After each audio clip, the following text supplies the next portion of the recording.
Hello everyone and welcome to today's cooking tutorial.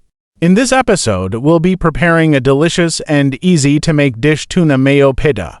This Indian snack is perfect for those who want to satisfy their cravings without spending too much time in the kitchen.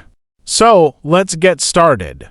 First, let's talk about the ingredients you'll need for this recipe. 1. 4 ounces of canned tuna, drained and rinsed. 2. 1/2 cup of plain yogurt. 3.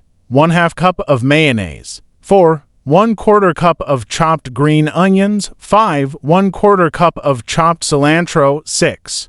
Salt and pepper to taste. Now let's move on to the steps. Step 1. In a medium-sized mixing bowl, combine the tuna, yogurt, mayonnaise, green onions, and cilantro. Mix the ingredients well to ensure that they are evenly distributed. Step 2. Season the tuna mixture with salt and pepper to taste. This will help to keep the snack moist and flavorful. Step 3. Using a small spoon or scoop, form the tuna mixture into 4 equal-sized balls. You can shape them into teardrops or any other desired shape.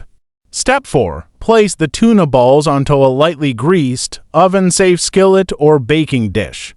Bake in the preheated oven for 20 to 25 minutes or until they are golden brown and crispy. Step 5. Once the tuna balls are done, remove them from the oven and allow them to cool for a few minutes. Step 6. Serve the tuna mayo pitta warm as a snack or appetizer. Pair it with some crusty bread or your favorite vegetables for a complete meal. And that's it.